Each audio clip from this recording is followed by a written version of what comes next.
Hi friends, welcome back to my channel. ഇന്ന് നമ്മൾ ഈ മാങ്ങയും വെളുത്തുള്ളിയും വെച്ചിട്ട് ഒരു കിടിലൻ ഐറ്റമാണ് ചെയ്യാൻ പോണ്. അപ്പോൾ എല്ലാവരും വീഡിയോ അവസാനം വരെ കാണാം. വളരെ ഹെൽപ്ഫുൾ ആയിട്ടുള്ളൊരു വീഡിയോ ആയിരിക്കും. എല്ലാവർക്കും വളരെ ഇഷ്ടപ്പെട്ടുള്ളൊരു കാര്യം തന്നെയായിരിക്കും ഇത്. അപ്പോൾ ഇന്ന് നമ്മൾ 1 കിലോ മാങ്ങയാണ് എടുത്തേക്കുന്നത്. നല്ല പുളിയുള്ള മാങ്ങയാണ്. അപ്പോൾ നല്ലോണം കഴുകി, അപ്പോൾ എനിക്കൊരു ഏകദേശം 12 മാങ്ങ വന്നിട്ടുണ്ട് കേട്ടോ. അപ്പോൾ അത് നമ്മൾ ഇതേപോലെ മുറിച്ച് ഇങ്ങനെ ചെറിയ കഷ്ണങ്ങളാക്കി അരിഞ്ഞെടുക്കണം. അപ്പം ഞാൻ ഈ ചെയ്യണ പോലെ തന്നെ നിങ്ങളും അരിഞ്ഞെടുക്കാം.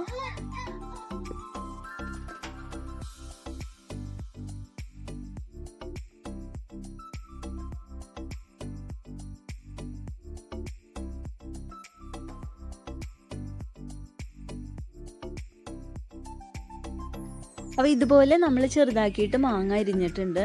അപ്പം ഞാനത് നിങ്ങൾക്ക് കാണിച്ചു തരാൻ വേണ്ടിയിട്ട് ഇപ്പം അരിഞ്ഞതാണ്. ഞാൻ മുന്നേ നമ്മുടെ 1 കിലോ മാങ്ങ ഫുള്ള് അരിഞ്ഞു വെച്ചിട്ടുണ്ട് കേട്ടോ. അപ്പം ഇത്രയും മാങ്ങയുണ്ട് നമ്മൾ അരിഞ്ഞു വെച്ചേക്കണത്. ഇനി ഇതിലേക്കുള്ള ബാക്കി ഇൻഗ്രീഡിയൻസ് നമുക്ക് നോക്കാം. ഇതിലേക്ക് ഇനി നമ്മൾ ഒരു 3 കുടം വെളുത്തുള്ളി നമ്മൾ ഈ മാങ്ങയുടെ പോലെ തന്നെ ചെറുതാക്കി അരിഞ്ഞു വെച്ചിട്ടുണ്ട്. അതുപോലെ ഒരു 6 പച്ചമുളക് വളരെ കനം കുറച്ച് വട്ടത്തിൽ അരിഞ്ഞു വെച്ചിട്ടുണ്ട്. പിന്നെ നമ്മൾ വേപ്പിലയാണ്. വേപ്പില നമ്മുടെ ആവശ്യത്തിനനുസരിച്ചിട്ട് കുറച്ച് വേപ്പിലയും ചെറുതാക്കി തന്നെ അരിഞ്ഞെടുത്തിട്ടുണ്ട് കേട്ടോ. ഇനി ഇതിലേക്ക് നമുക്ക് ഈ വെളുത്തുള്ളിയും പച്ചമുളകും വേപ്പിലയും ഒക്കെ ഇട്ട് കൊടുക്കാം. ഇനി ഇതിലേക്ക് നമ്മൾ 2.5 തൊട്ട് 3 ടേബിൾ സ്പൂൺ വരെ മുളക് പൊടിയാണ് ഇട്ട് കൊടുക്കുന്നത്. അപ്പോൾ എരിവ് അനുസരിച്ചിട്ട് ചേർത്ത് കൊടുക്കാം കേട്ടോ. നമ്മൾ പച്ചമുളക് ഓൾറെഡി ചേർത്തുള്ള കാരണം ഓരോരുത്തരുടെ എരിവ് അനുസരിച്ചിട്ട് ചേർക്കാം. ഇനി 1.5 ടീസ്പൂൺ കായപ്പൊടിയാണ് നമ്മൾ ചേർത്ത് കൊടുത്തത്. 1 ടീസ്പൂൺ മഞ്ഞൾപ്പൊടി ചേർത്ത് കൊടുക്കാം. അടുത്ത് നമ്മൾ ഉപ്പാണ് ചേർത്ത് കൊടുക്കുന്നത്. അപ്പോൾ 3 ടീസ്പൂൺ ഉപ്പ് നമ്മൾ ആദ്യം ചേർത്ത് കൊടുക്കുന്നുണ്ട്. അതിനുശേഷം നോക്കിയിട്ട് വേണമെങ്കിൽ നമ്മുടെ ടേസ്റ്റിനനുസരിച്ചിട്ട് ചേർത്ത് കൊടുക്കാം. അടുത്തത് നമ്മൾ വെള്ളം ചേർക്കണില്ല. 1/2 കപ്പ് വിനീഗറാണ് ചേർത്ത് കൊടുക്കുന്നത്, വിനാഗിരി.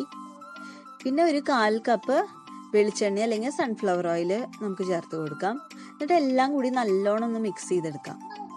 അപ്പോൾ എല്ലാ ഇൻഗ്രീഡിയൻസും നല്ലോണം മിക്സ് ആക്കി എടുക്കണം.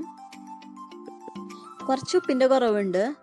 അപ്പോൾ 1 ടീസ്പൂൺ ഉപ്പും കൂടിയും ചേർത്ത് നല്ലോണം ഒന്ന് മിക്സ് ചെയ്തിട്ട് നമ്മളിങ്ങനെ പൊത്തി വെക്കുക പറയില്ലേ, അതുപോലെ ഒരു 2 മണിക്കൂർ അങ്ങനെ നമ്മൾ പുറത്ത് വെക്കണം. 2 മണിക്കൂറിന് ശേഷം നമുക്കിത് ചില്ലിൻ്റെ കുപ്പിയിലാക്കിയിട്ട് ഫ്രിഡ്ജിൽ വെക്കാവുന്നതാണ്. അപ്പം നമുക്ക് എത്ര നാൾ വേണമെങ്കിലും ഇത് യൂസ് ചെയ്യാം കേട്ടോ. അപ്പോൾ ഇതിൽ വെള്ളമൊന്നും ചേർക്കാത്ത കാരണം ഇതങ്ങനെ പെട്ടെന്ന് കേടാവുന്നില്ല. അപ്പം നമ്മളും ഇത് യൂസ് ചെയ്യുമ്പോൾ സ്പൂണൊക്കെ നല്ലോണം തുടച്ചിട്ട് എടുക്കാം. ഇപ്പോൾ 2 മണിക്കൂർ കഴിഞ്ഞിട്ടുണ്ട്. നമുക്കിനി ഇത് ഫ്രിഡ്ജിലേക്ക് വെക്കാവുന്നതാണ്. അപ്പോൾ വളരെ ടേസ്റ്റി ആയിട്ടുള്ള അച്ചാറാണ്. നമ്മൾ എന്തെങ്കിലും ഇങ്ങനെ ചൂടാക്കി വേവിക്കുക ഒന്നും ചെയ്യേണ്ട. അപ്പോൾ എല്ലാവരും ട്രൈ ചെയ്ത് നോക്കാം. അപ്പോൾ നമ്മുടെ വീഡിയോ ഇഷ്ടമായി എന്ന് വെച്ചാൽ ലൈക്ക് ചെയ്യുക, ഷെയർ ചെയ്യുക. സബ്സ്ക്രൈബ് ചെയ്യാത്തവരാണെങ്കിൽ തീർച്ചയായും സബ്സ്ക്രൈബ് ചെയ്യുക കേട്ടോ. ബെൽ ബട്ടൺ ക്ലിക്ക് ചെയ്ത് ഓൾ എന്നുള്ള ഓപ്ഷൻ സെലക്ട് ചെയ്യാൻ മറക്കരുത്. അപ്പോൾ ഇതേപോലെ നല്ല വീഡിയോസായിട്ട് നെക്സ്റ്റ് ടൈം കാണുന്നവരെ take care and thanks for watching.